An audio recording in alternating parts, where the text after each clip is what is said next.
Welcome back to the Speakeasy. I have another special guest. You guys know this is a special guest podcast, but I got my boy, the man, the myth, the legend, Michael English, Mike English, DJ Mike Check, however you want to, like, however you know him. I got my boy in the room. Dude, I am very glad to have you here, man. Okay. I have a special story for y'all. Okay.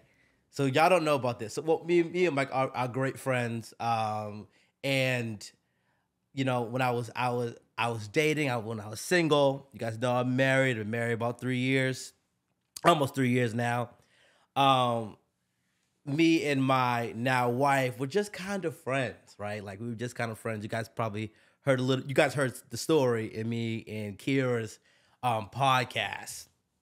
Okay, we were friends, and I'm like, all right, like we're gonna go out, and I think we just started taking it a little bit more serious, each other a little bit more serious. You guys know when that happened.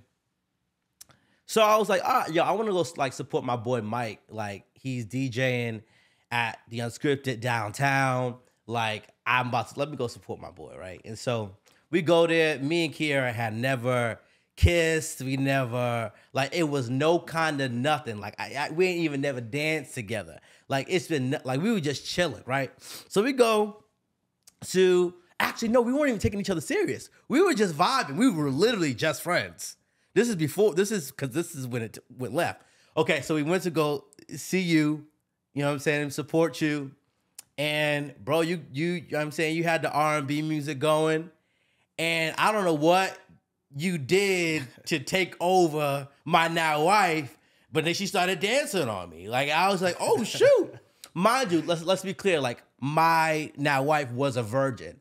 And so I'm under the impression I'm hanging out with this girl, but she's a prude. Like she ain't about to, like, you know what I mean? Like we were about to go stand side by side and listen to my boy DJ, and we were just gonna vibe out and get out of here. No, she dancing on me. I'm like, oh. What, you remember what song it was? Dang, no, I don't. You should know that. I don't. I absolutely should know this. But see, at the time, I was just like, oh, this is just gonna be chill. Like I didn't think it was gonna be a big moment. Now it's a big moment.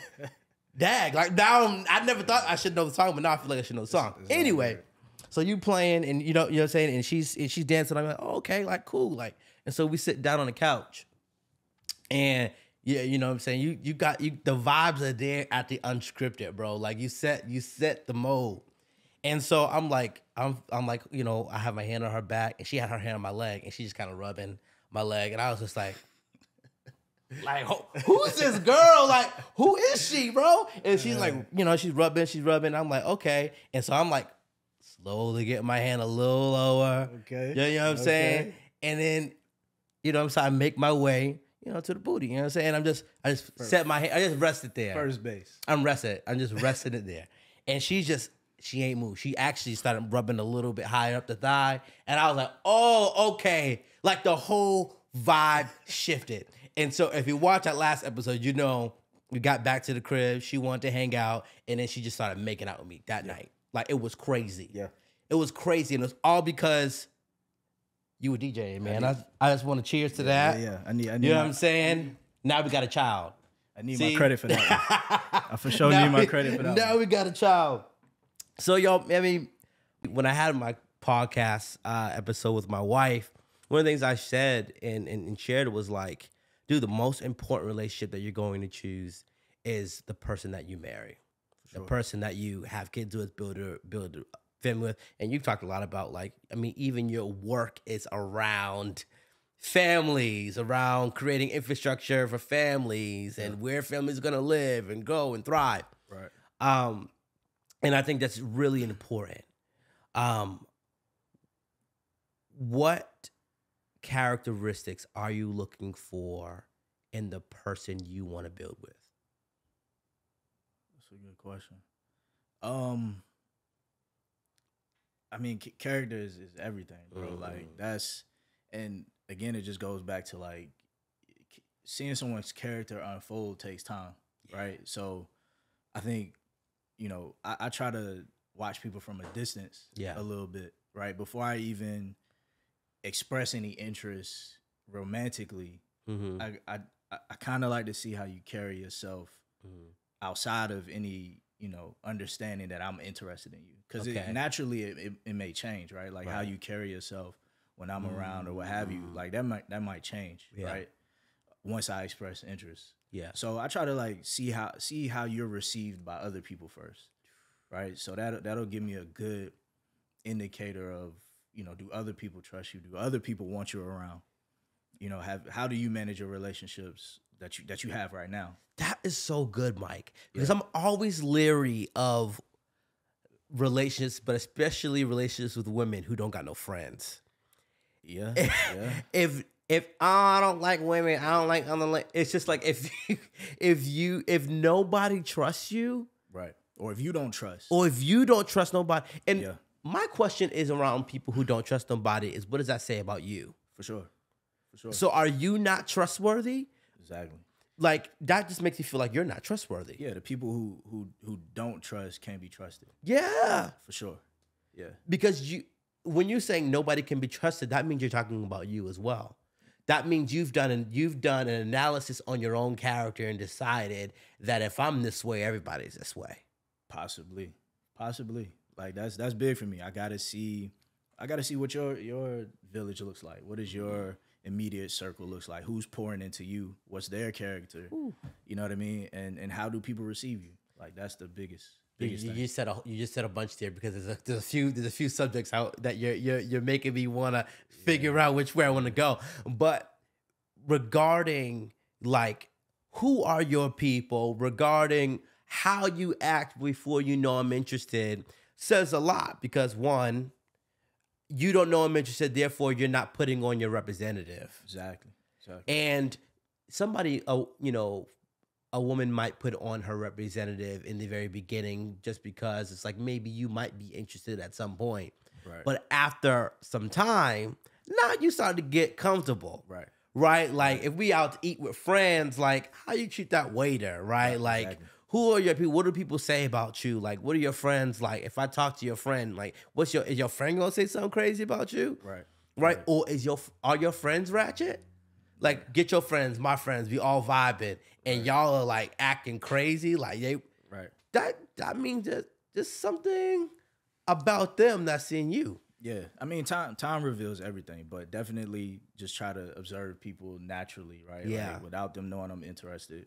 Other thing is, to come back to this point, is like, how do you treat people that you don't necessarily need or that can't do anything for you, right? Like, how do you treat people that don't add any, substantial value to you immediately? Yeah. How do you carry those type of people? And then, just like. Then once you get into that, then it's like, all right, do you pass like the vibe check? Like, can Yeah. we laugh? Can we joke? Yeah. Can you take a joke? What's your sense of humor? Like, what type of music are Yeah. you into? Like, that's when we start to get into some of the other things that like round out personality. Yeah. How do you show up for me as a friend before because to especially when you start to get older, like the women can Right. start to be like, yeah, this is who I want you to be in order for me to give you friendship or to be a listening ear to you, where it's just like, okay, yeah, I'm not your boyfriend right now. I haven't expressed immediate interest in you, but can you be a solid friend Right. just to be a solid friend?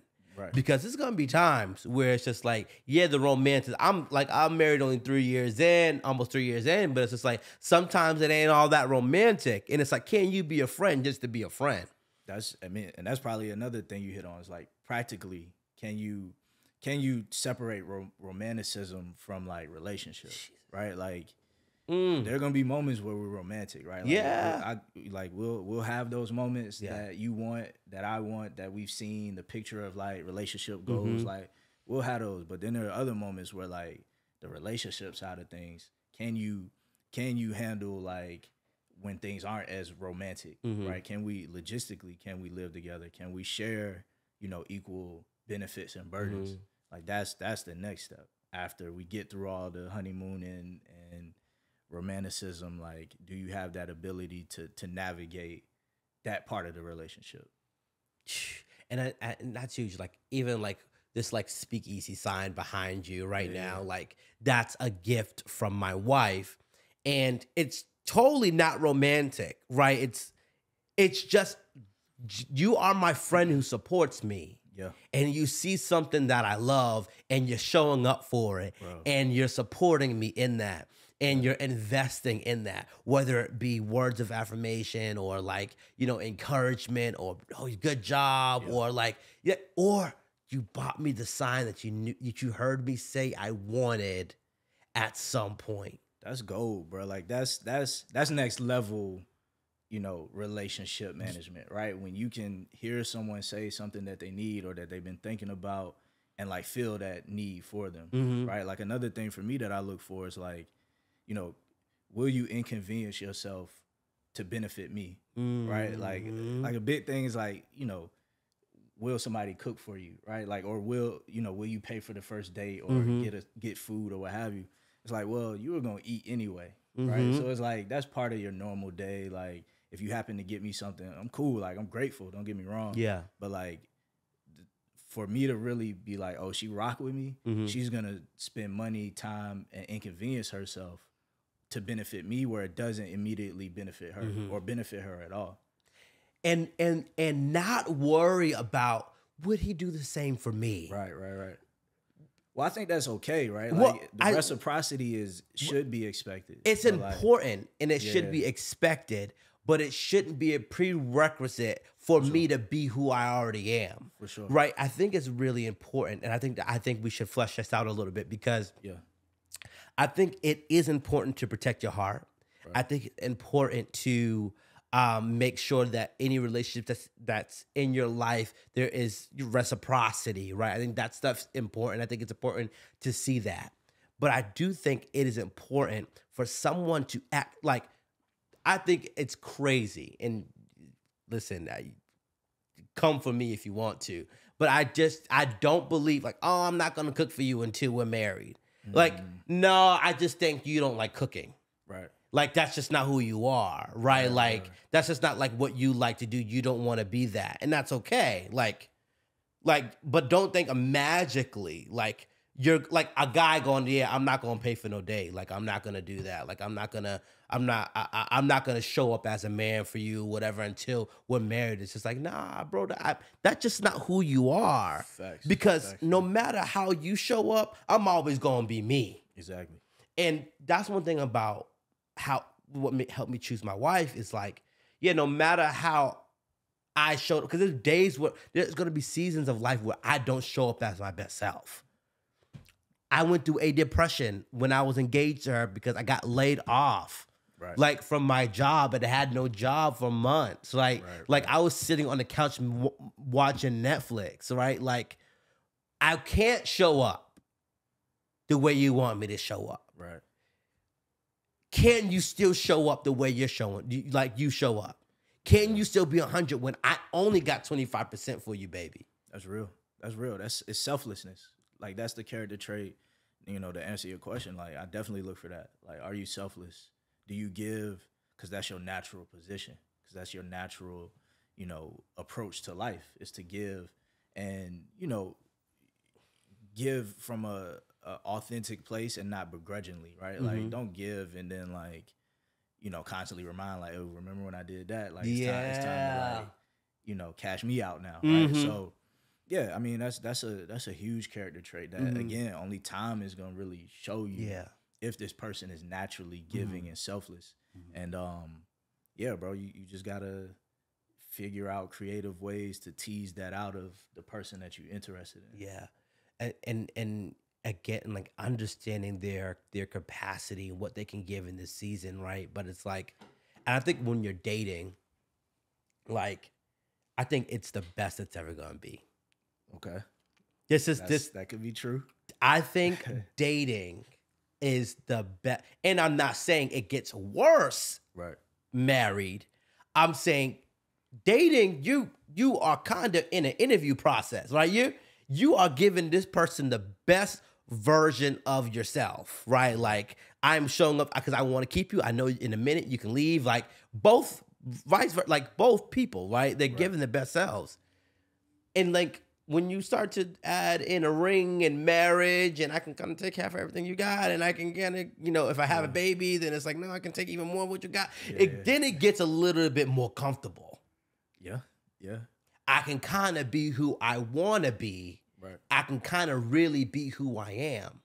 Right. And so if the person is terrible just dating, right, imagine marriage. Right. It's gonna be worse. It's definitely gonna be worse. But that's where, vetting people is key. So yeah, I mean, I just try to find those characteristics and find, and just bookmark them. Like, all right, like I remember this situation. You handled it like this, and then maybe have a conversation about it to really get like some deeper understanding of like how you carry yourself, or how you show up for other people.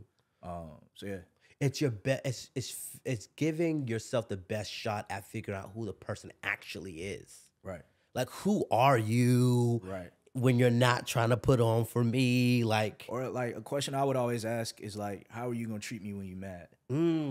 Right. Like, I need to understand. And 9 times out of 10, like the answer may not match up to the behavior when it happens, because you're a totally different person when you upset. Yeah. But I at least like to ask the question to get a sense of like, one, have you thought about this? Have you thought about who you are when you mad? And it gives me insight into, what's your conflict resolution process like, I used to enter first dates really intense. First date. Either first, second date, I'd bring this little analogy out. So we'll be at dinner, and I'll take a knife, and I'll put the knife straight up, and I go, oh, sorry, my flash came on. Okay, anyway, I will go, everybody's a knife. And I'm like, and she's just kind of like, what? I'm like, yeah, everybody's a knife. Right. I'm like, everybody has a sharp side, and everybody has this nice soft side. I was like, everybody has the capability when conflict happens to either cut or to just be stern. Yeah. How are you going to handle conflict? Because when it comes to dealing in a relationship with somebody you're trying to team up with, I'm never trying to cut you. Right. Cut's going to leave a scar. This other side, it may get the job done, you know what I'm saying? But it is never going to scar me. Right. How are you going to show up? Right. And for me, those conversations, they end up always opening up more conversation. It never really came. It seems intense in the beginning, but it always ends up being really open-ended and having good conversation around how to handle conflict and how to talk through things. But like, I think it's very easy to then go, once we're having conflict, it's me versus you. Yeah. And figuring out how you handle conflict is going to determine whether or not this thing's going to ever work. Yeah, I mean, that's a good one. It'll catch people off guard. But too, like, I think that just goes back to your point about who you choose to mate with being the most important decision of your life. And as men, we have to make that decision, right? Like, we're in a position We're the choosers. to choose. Yeah. Right? And so, it's on us to vet our potential spouse or partner properly. Yeah. And so, yeah, I mean, I think, in my experience, some of those questions like that, may catch them off guard, or they're like, oh, you too serious, or like, you gotta relax. And I'm just like, well, yeah, I can relax, but like, if you in the girlfriend bucket, then I'm gonna have to put some pressure on you to figure out like, how do you think, right? Because if we're locked in, we married, have kids, like you're gonna pass your ideology on to my children, to our children. And so, it's about asking the questions that satisfy your angst about making this decision, because it's a big decision. This is my life. It's our life, Right? Because it can be wrong for you too, right? And that can set you back a number of years. Like, trust me enough. Like, if you trust me enough to go on this date with me, right, sit in front of me and us have this conversation. Trust me enough to know that if we're actually trying to pursue something meaningful, that the questions I'm asking have a point, and that it's gonna benefit us both in the end. Yeah. And I think part of it is also like, I think there are a lot of women who go on dates with men who don't necessarily know what to talk about, don't know how to vet, don't know how to really have conversations around figuring out if this is going to work long term. Right. But like when you get a man who's like serious about his own life, like it's scary.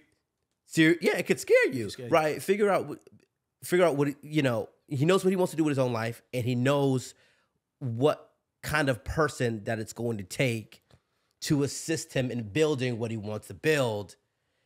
The conversations are only, I mean, just laughing and then joking, but like, if I'm gonna put you in the serious relationship bucket, right. if we're really gonna do this relationship thing, like, you're gonna have to take these hard questions, and like, I need to know, like, this is gonna work. Yeah, because we doing life together, right? Like, and God forbid, like, for whatever reason, I'm not around, you next in command, essentially, right? And I gotta be sure that like I had some sort of influence on how you think and how you perceive the world around you, that, if we have children, you'll be able to instill that same approach and perspective and appreciation for life in them.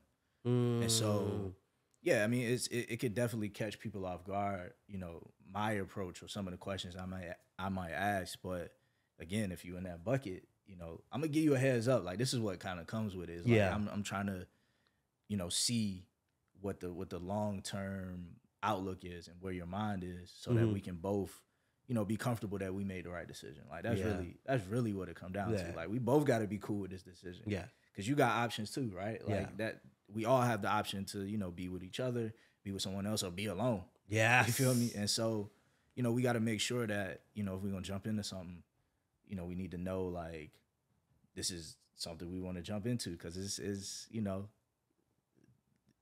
once you lock in, it's like, welcome to death row. Like, it's the only way out. Have you almost made the wrong decision? For sure. Plenty of time. Walk me through the last time you almost made the wrong decision. I mean, I think it's like just trying to figure out if you jump to a conclusion too early and like try to bucket them without their input. Yeah. Like I've had situations where it's like, all right, I look at you, I see, certain characteristics. I want to put you in this girlfriend bucket. Okay. And not asking them, do you want to be in this, we're talking seriously to build a relationship bucket. And so it's like, I'm trying to mold them and like push them into these types of conversations. And I can tell, like, it's like, wait a minute, like, I'm not really feeling that type of conversation. So how did that pan out? Like, what were you doing? How did that pan out? Why didn't it work out? I mean, you can't force people into, a role that they don't want to take. You know what I mean?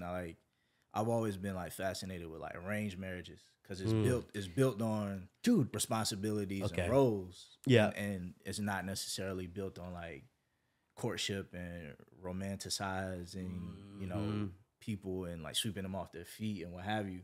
It's like, it's really built on like, we need to come together to execute on like an objective for our family, and we've got roles to play in order to get to that objective. So, like, yeah, like I've been intrigued by that, and that's how I kind of approached that particular bucket. But, yeah, I don't know. Like, it's been situations where I tried to force people into a role that they weren't ready for, didn't want, or just like thought they could do, but didn't want to do it. Yeah. No, I think that's one, I think it's really interesting. The whole idea of arranged marriage, right? Yeah. And I joke about this with my friends. Like, I have a son, and none of my closer friends have daughters yet. But I'm like having conversations like, so like, arranged marriage, like what, like, because out here is ghetto, and like if the generation that we're dealing with is ghetto, then I can't imagine the kids they're raising. And I'm like, I don't know what my child is gonna have to deal with from a dating perspective growing up. So I'm like, what's going on? Yeah. But on a serious note, like, one of the conversations that Kiera and I have had, we're just like, yo, we have expectations. Like, what are our expectations of each other going into marriage? For sure. Like, we're not here just to like, oh, go on dates and trips and have children, house, white picket fence, all the things. Those things don't just appear, right? Like, it takes dedication and time, and you taking responsibility for your role and me taking responsibility for my role. And if we both show up 100% in our responsibilities, then we might do all right in this thing. Right. And so in the beginning, Kira and I, like, we wrote down like what our expectations were for each other. Yeah. Like, Yeah, that's big. yeah, I expect you to do, like, we wrote, like, there's a list. We still have the list. Yeah. And now we don't necessarily refer back to the list because we both have it in us, what we are expected to do and how we're expected to show up for one another. And when she falls short, I pick up. Where I fall short, she picks up. Like, we do that for each other. Like, it's not like a perfect system, but like, I think those expectations are important because we're not looking to create a Disney movie. Like, we're looking to build something and buy property and raise kids and, have them like, and raise kids against maybe some ideologies that we don't agree with in the world. Right. Right. So we got to be on one page because the world is going to be on a whole nother page. Exactly. And so, like, this is our life. Yeah. Yeah. Now that's big. I mean, and you both have to agree to those roles. You know what I mean? Yeah. Like, that's back to your previous question. I had issue with like trying to put people in certain boxes. Then I've also had issue with people trying to put me in certain buckets, right? Like, they may have seen like, oh, he's got these characteristics, he's got this going for himself, or whatever the, rationalization it was for. They wanted to put me in like this long-term relationship bucket. Yeah. And it's just like, maybe not. Like, I'm not really interested in that.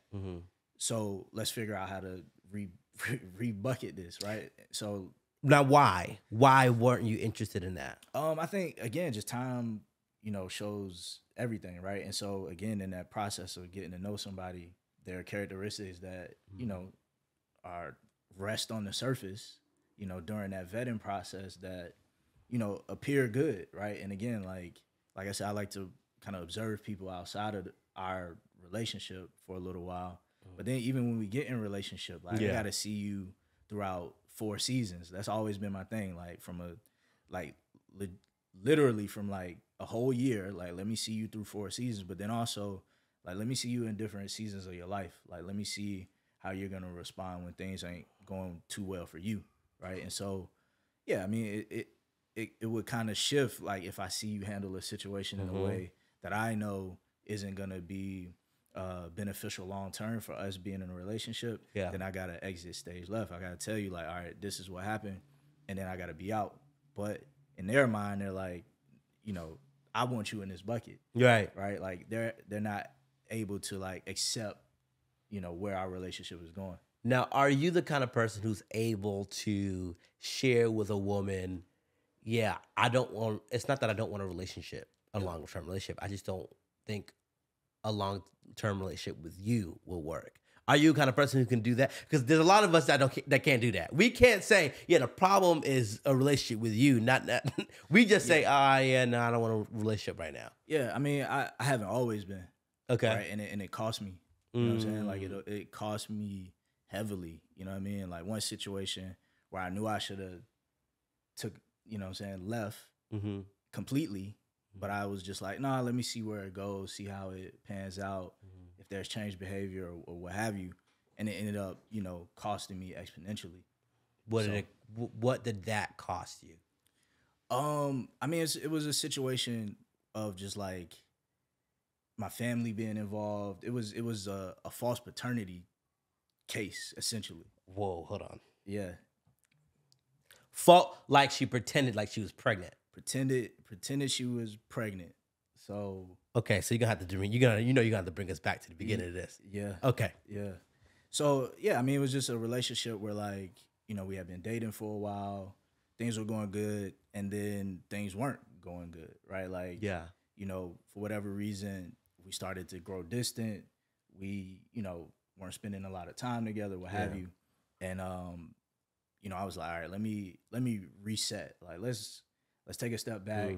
Let's move into more like a friendship role. Let's reassess how we spend our time together. Yeah. Right. Like let's take a step back on, you know, the things you're doing for me, vice versa, relationship wise, showing up for you in this capacity. Gotcha. Like let's shift our relationship. Gotcha. So you were trying to make a change. Yeah, like let's Not being full forward about everything. Like just not fully in pursuit of like a relationship. Yeah. Let's go back to just being friends. 'Cause Okay.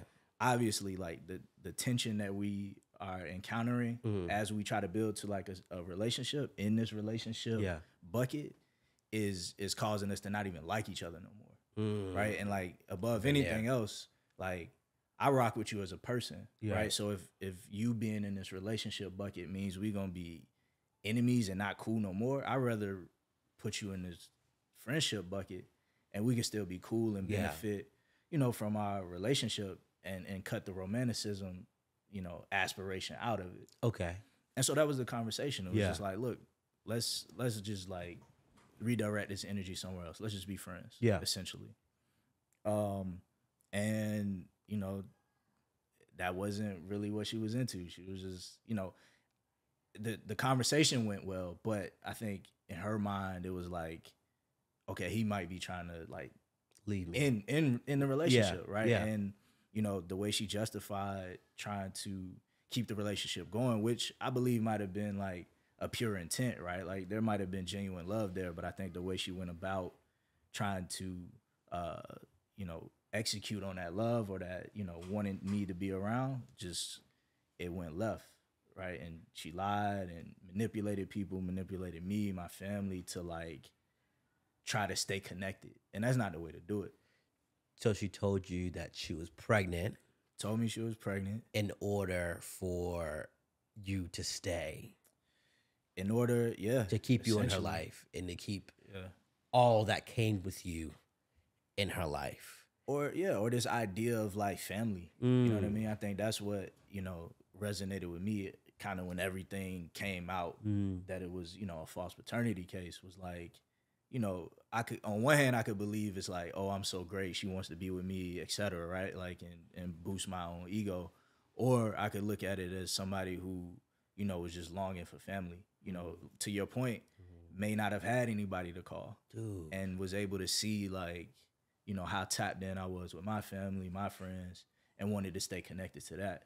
Could we just talk about the level of emotional maturity and empathy it takes to be lied to about paternity, to then see what it actually, the problem could actually be? That you just longed for family, right? That you longed for something different. And I'm sure in the beginning you were just pissed off. But to come to a place where like, nah, like I empathize where you are. Yeah, because I didn't have no choice, right? I had to figure out what to do with all those emotions. You know what I mean? I could have just, you know, dismissed it as someone being malicious, somebody, you know, manipulative out to hurt me, or I could try to see it from a standpoint of, you know, trying to fill a gap. We all have needs, right? The question is, are we going to try to fill those needs in a legitimate way or illegitimate way? And I think she just went about it, you know, in a very illegitimate way. Because the legitimate way didn't no longer seem possible. It didn't seem possible, right? Because, you know, of a conversation we had. But in my mind, I'm like, you didn't even have to do all that. Yeah, like, you know, we could have still been connected in some form. and but somehow now, worked it out maybe long term down the way, maybe. Exactly. Yeah. But, you know, that was, you know, the plan, and that was, you know, how it all kind of played out. And it was tough, bro, because again, I had my own expectations. I had my own attachment to this person of like, this is who I know you to be. This is who I could see as potentially being long term. But you turned out to be somebody totally different. And so I had to reconcile, you know, that reality of like, man, like this is somebody I confided in. This is somebody I still, you know, got love for and I'm connected to, care about, you know, have, you know, energy and feelings for. But, you know, they just kind of went about, you know, achieving a legitimate need in an illegitimate way. I'm really interested in how you got there. Yeah. Like how you got to this kind of place of healing. Was it just time? Because I'm in my mind, Yeah. like she lied about being pregnant Now, was it just like, oh yeah, she lied about being pregnant, or like she kind of like it after a certain amount of time, like you just found out, oh well, she's not, her stomach's not getting bigger, so and then Nah, you ask questions and you found out she's not pregnant.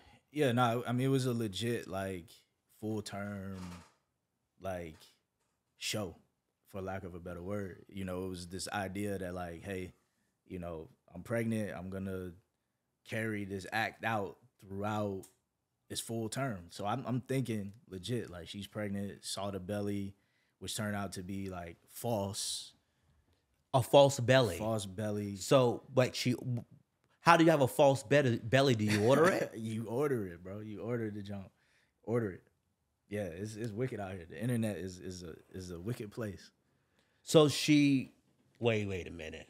So she told you she was pregnant, and you said full term. So you mean 9 months? Yeah, yeah. You like, mean so you're so wait. I'm wait. preparing to be a dad. I'm like, mind you, I'm in school this whole. You know what I'm saying? When this started to unfold, like I'm in school, so I'm balancing school. Mind you, it's all remote, so I'm like in school full time, on the computer all day.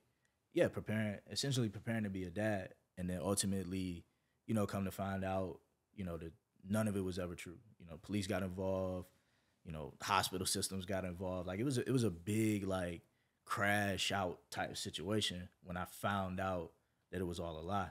But to answer your question, how do you bounce back from it? It's just like, again, it goes back to that relationship tree, so to speak. Like my relationship with God, like what's going on, bro? Like my life is a zoo right now. Like explain this to me. Like what is it?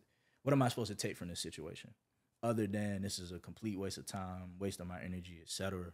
But then I had, you know, people who I could call to be like, yo, this is wild. Like what's, you know what I'm saying? Like that could, you know, build me up, check in on me, all of those things. So it was, you know, one of those times where, you know, the social capital I had built up with people, you know, paid out the most. Ooh. And yeah, I, that is crazy. Yeah, bro. It's a layered story, but it's just like, again, you know, we're like I said, we're social creatures. Like Yeah. we need interaction. We need family. We need a place to feel safe and what have you. And that's how I, you know, kind of rationalized it and was able to empathize with her in the end. Wow. Because it would do me no good to just be mad about the situation. Right. Right. So I had to find a point of empathy and be like, you know what? I don't fully understand it because I've been blessed enough to have family, have like a solid home life, have solid friendships. So who's to say I wouldn't do the same thing if I had to grow up without it? Ooh. That is honestly, that is a level of emotional maturity that I just think the majority of people will have a hard time relating with, but Yeah. should be able to relate with. Yeah. Like to be able to experience that level of pain. We're talking about full term. You're talking about because I have a child. Yeah. And so Yeah. I know what it means to walk through a pregnancy loving a child. And so you are loving a child that is growing there. that never existed. Never existed. Like that was part of the grieving process, bro. Like the first step was like coming to terms with the fact that there was never a child. Like, you know what I'm saying? Like at first it was like trying to make sense of it, like, oh, the child died. Like at least there's a rationality there, right? Like if there was a child and the child, you know, for whatever reason didn't make it through birth, we got to deal with that, right? But there was a legit point where it was like, wait a minute, there was never a child, so I'm mourning something that never existed. Like that was the first step. You buy clothes, you do all the things. You imagine. You name the child, you start planning. And again, I'm a planner, bro. Like I'm an urban planner. I'm all about community, family. Did you have a baby shower? Baby shower, bro, everything, the whole nine. The whole nine. The whole, like, everything. And so you grieved. I grieved for something that didn't exist. Like that was the first hurdle. Like getting over that part. Like or not getting over it, but just like coming to the realization that like none of it was real. And then you begin to grieve getting cut, right? Your analogy about the knife is like You stabbed me. you cut me. Wow. You know what I'm saying? And like not only did you cut me, you cut my family. Family. And that was the part that was really just like I teetered back and forth between like anger and empathy. Cause like if it was just me, if it was isolated, if I was just, you know, Involved. aware of the situation, like I could figure it out. Like, well, you know, But your mama fell in love we'll with the stretch baby. back. That could My have been. mom fell in love with it, family, and that was the part that made me angry because it's like, yo, like these are people that are trusting me. I brought you into their life, right? You know what I'm saying? So that means like I went wrong in my vetting process somewhere.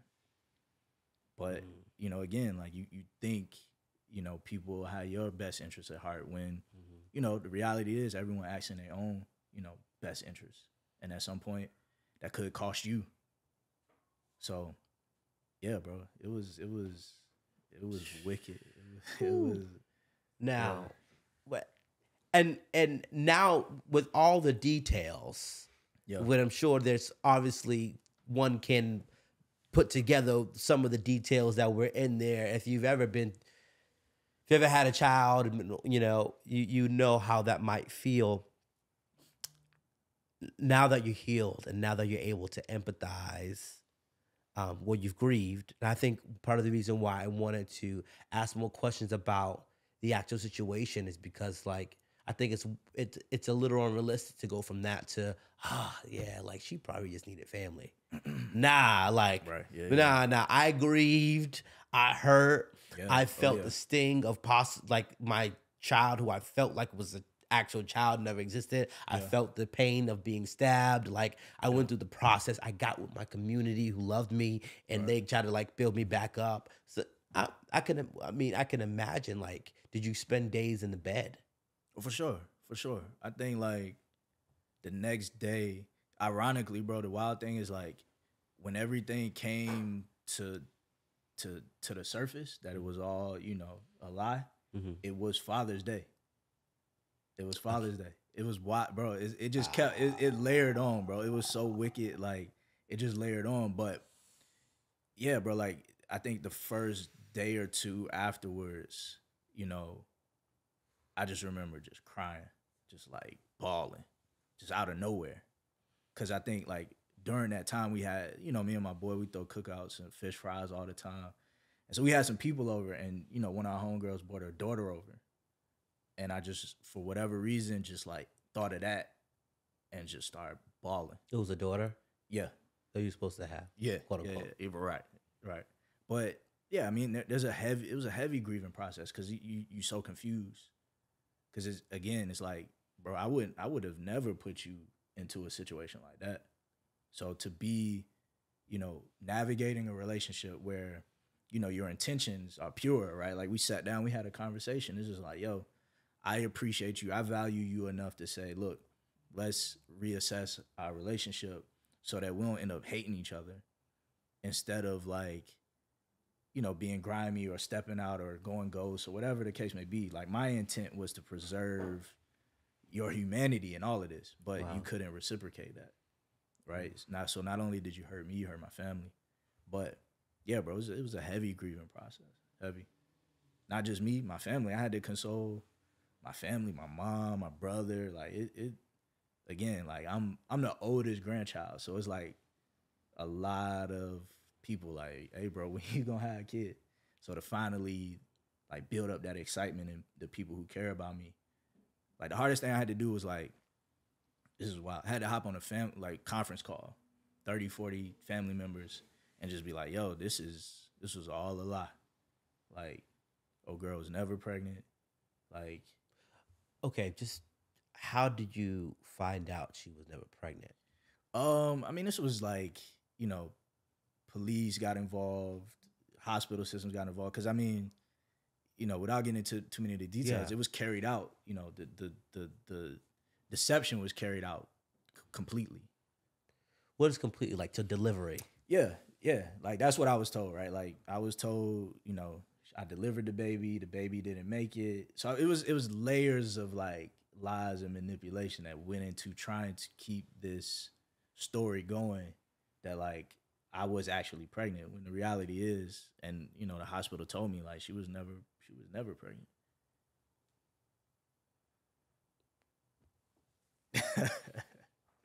Okay. Yeah. So she told you they told you she was never pregnant. She didn't deliver the baby. And what, the police found out? Did they find the They so I the mean at fake this belly? point, What's happening? so at this point, right, like now mind you, she's like doubling down on her story, right? Like she's like, yes, I had a child here at this XYZ hospital, and I'm talking to the hospital. I'm like, yo, she said she had a baby, and I'm defending her, mind you, because again, like I'm like, that's my child. Absolutely. What Right, you talking about? right. She's not pregnant. She ain't had the baby. I saw it. Y'all trying to play me. right, Like the That's- hospital trying to play you. yeah, Yeah. legit. Like that was my mindset, and so they're like, sir, I don't know how this never happened. She never delivered a child here. We don't have any recollection of who this person is. She wasn't a patient here. And so, you know, the police had to get involved.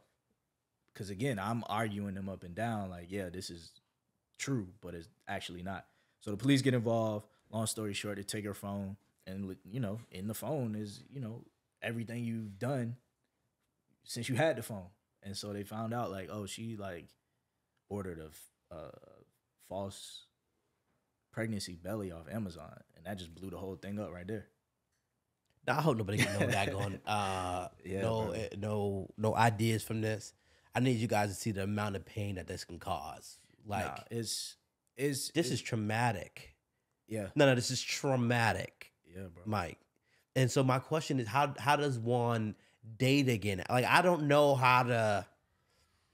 Like, how do? Because I'm guessing you didn't expect the person that you were dating to pull out, to like kind of pull this heist of your life off, Yeah. right? Like, I mean, how do you start dating again? I mean, you just do it, bro. Like, I mean, I don't try to after grieving, after healing, after consulting your community, I have to put it because you went through a process for sure. Yeah. Let me not sell myself short. It was a hell of a process. Yeah, You know what I mean? And I walked out every step, and I still am to this day, right? Like you still, you know, walk out different parts of that journey. yeah, But yeah, over time, you know, it becomes easier to process it. It becomes easier to talk about it. Like there's no way I've been able to talk about it, you know, right around the time it happened. Obviously, you know, you go through a healing, you learn how to, you know, speak about what you went through. You learn how to compartmentalize it so it doesn't impact you in the way that it did when it first happened. So how do you get back to it? Again, I value community. I value relationships. Yeah. And I understand the power of those relationships. And yeah, that's, you know, I'm willing to put, you know, my neck on the line to, you know, find a relationship, to find a romantic relationship, a partner, a wife, whatever, however you want to classify it. And just, yeah, expect, you know, the unexpected, especially out that situation like that. That's a daggone understatement, Mike. Yeah, bro. Oh man, I'm so glad you're healed though, and I think it's so important for men to get to a place where they are emotionally intelligent and can understand, like, you know, like, and I think men and women actually, I'll say, Yeah. emotionally intelligent to a place where it's just like, I can heal from that, you know, the place that you hurt me, but also see where you were when you did hurt me. Yeah. And so, one, there's safety in that. Right. I think there's probably a level of, you know, side eyeing or caution you're going to take when dating somebody who maybe has deficiencies in the same area. Right. You know what I mean? I'm not saying anybody who doesn't have family is going to do something crazy like that. That's not true, but it makes you more aware. Sure. But it also makes you more empathetic. Because if you can empathize with that, who can't you empathize with? Who can't you walk through trauma with? Who can't you, you know, walk through a healing process with? And if you can get up from that, Mike, because I know how it feels to walk through a pregnancy Yeah.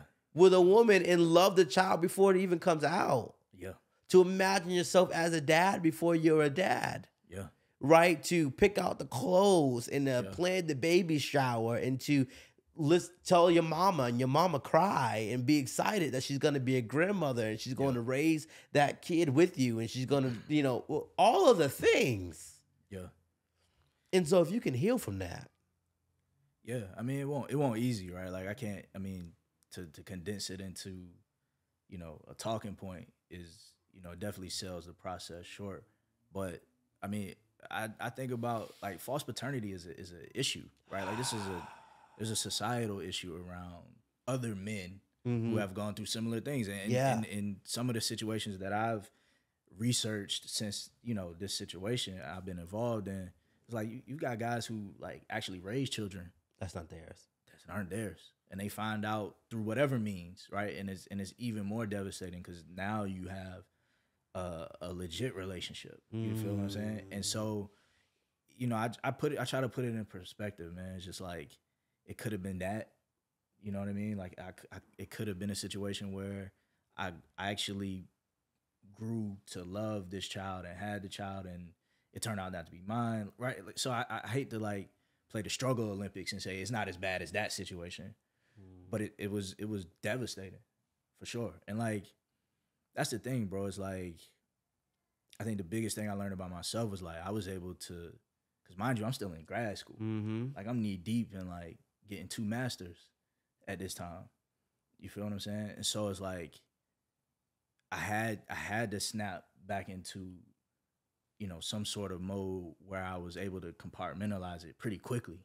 Because again, it's happened, everything kind of came to a head in June. We back in class in August. You know what I'm saying? Knee deep in deadlines and schoolwork and networking and looking for a job. So I had to figure out how to work with that broken heart. Like I had to figure out how to do that. And so I think that helped accelerate that healing process because I didn't have a choice. Whew. I think there's so many of us who just have to keep going. Right. And handle heartbreak. And I think it's men and women. Yeah, for sure. Right. That. Yeah, like I'm my heart's broken, but I got bills to pay, things to do, a degree to get. I think like it's, we all need healing. Yeah. And I think it's really important to heal, to go to therapy, to work through those issues before jumping into a relationship. For sure. I think, and what's really interesting now, it's like you being on the other side of this. And I'm sure you'll probably be a great husband then or a great father then, but like being on the other side of this, like hearing how empathetic you are and hearing how you can see someone in pain or see what someone did to you that was completely crazy, evil, malicious, all the things, and to be able to extract the why, and to extract the unhealed trauma that they've gone through, and like being able to go, yeah, like that's probably why they did it, and like, dude, like, and I don't know if you prayed for her or if I don't know if you got there, but like that is powerful. Imagine what kind of husband you'll be now. Yeah. I mean, I had to, you know what I mean? To your point, like, did I pray for? I had to. Because it was like, what else am I going to do with this energy, right? Like, I had to figure out a way to channel it in a way that was healthy. And that was, again, just trying to put biblical principle to work, right? Like, we hear about religion and we hear about God and having a relationship with him, but it was in moments like that when it went from being, the God that, my mom had a relationship that I just like, fell into on credit from her raising me, going to church, like to a point where I had to develop my own relationship with God. You know what I mean? It's moments like that where, you find out who God is to you and not just who God was to like your grandma. Right. And to your point about like the healing, it was tough. And, I think we make the mistake sometimes of like waiting on the person who hurt us to like come back and like Apologize. heal us in some capacity, Yeah, right? give us Like whether it's closure, through whatever, yeah, whether it's through an apology or through like, you know, them just kind of begging for like forgiveness, whatever the, you know, healing looks like. I think we make that mistake of thinking the people who hurt us can heal us. They're not coming back to heal you. Yeah, forgiveness it's legitimately a cancellation of a debt. It is. Yeah. You're no longer responsible for what you did to me. You're not responsible for my healing. Right. Right? Like I now am taking on the debt that you owe. Yeah. And now I'm owning my own healing, my own process. And like, Yeah. and I think that is really powerful that that's what you did. Right? Like, not waiting on an apology or beg for forgiveness or whatever, but Right. like, yeah, no, like I'm just gonna own it for myself, and I'm gonna heal. I'm gonna get to a place where I can pray for you, even. Right. And not only are you healing in yourself, but also like trying to make sure everybody who else is, everybody who was involved is okay, and they're feeling okay, and Right. they're healed. So they're going through their own process, and you're trying to make sure that they're going through their process while going through your process, Right. and then having to come out on the other side empathetic and building a career and going through school and all the things. All the things, bro. Yeah, it was, again, I still don't even know how impacted my family is. Yeah. Right? Because it's, I got people that really care for me. Yeah. You know what I mean? And I still don't know to what level of pain they felt. Right? Yeah. You know what I'm saying? I can only imagine, how my little brother felt. He had to, took off work. My mom, driving back and forth from Virginia, shifting her life around. You know what I mean? So it's still, unfolding. But to your point, it's just like I had to take ownership of, my quality of life moving forward from this situation. And you did. For sure. You went to one of the most prestigious business schools, traveled the world. You were in Singapore. Was it Singapore? Yeah, Singapore, Thailand, daggone. Bro, that's been my dream, bro. Like I've always wanted to live abroad, study abroad. So for that to happen, it was perfect. It was a good way to like cap off the last 3 years, which, has been a zoo. You know, all of these things, happen for a reason. And yeah, bro, it's like, dude, it's perfect. I am happy for you. Appreciate that. Like, appreciate it. And this is the, these conversations are why I'm like, I'm not buying that good dudes, healed dudes with purpose and with, with a future, like don't exist. Now they out here, and black men too. Like now we out here. And some of us have been hurt. For sure. But some of us have come out on the other side of it. And like if you're watching this, like I think one of the things to get out of this conversation, Mike, is like, like don't go into a relationship unhealed. Right? Like I'm not saying like you have to be perfect. Right. But like, if you're dealing with significant traumas, like, go to therapy. For sure. Like, get help. For sure. And don't, invite anybody into your trauma train, right? Like, don't bring us for the ride and then invite my family on the ride too, right? And that's real. And when loving and being in a relationship with somebody, you're not just with that person, but you're with that person's loved ones as well. Yeah. And so understanding how it affects them, I think is really important. Yeah. No, I mean, it's real. You've got to do your part to come to a situation whole. Yeah. You know what I mean? Right. And so, for me, it was just, following that situation, or even just in general, right? Like how I try to live my life is like, I'm trying to create the world I want to live in. Yeah. Right. Like that's the goal. And so the things I can control, I do control. Yeah. And the things that I can't, I just give up to God. It's just like, look, this beyond me. Mm-hmm. Like this forgiveness you talking about, like you're gonna have to step in on this one. You know what I mean? Right. And so it's really just about understanding how do you balance, all of the highlights and lowlights in your life, and being able to be upfront about that with a partner, a potential partner. Like if I'm talking to somebody, they'll get this story. Like I'll lead. I won't lead with it, but pretty early on in the conversation, if I'm interested in you, I'm gonna tell you like, what happened with your last relationship? And I'm like, okay, put your seatbelt on. Like, I'm gonna tell you. Just again, so you know, like, this is what I've been. This is what I've been through. But this is also like me being able to, communicate how I felt in that situation, how devastating it was, what it took for me to like manage it and bounce back from that. Wow. Yeah. Ooh. This is good. Yeah. This is good. Yeah. Go into your relationship healed, right? Come into the next situation whole. Yeah, man, I dude, I'm sorry that happened, but I'm so happy to see like the person that you are on the other side of it. Yeah. Like, dude, you're a legend. Cause had it been me, man, I don't know.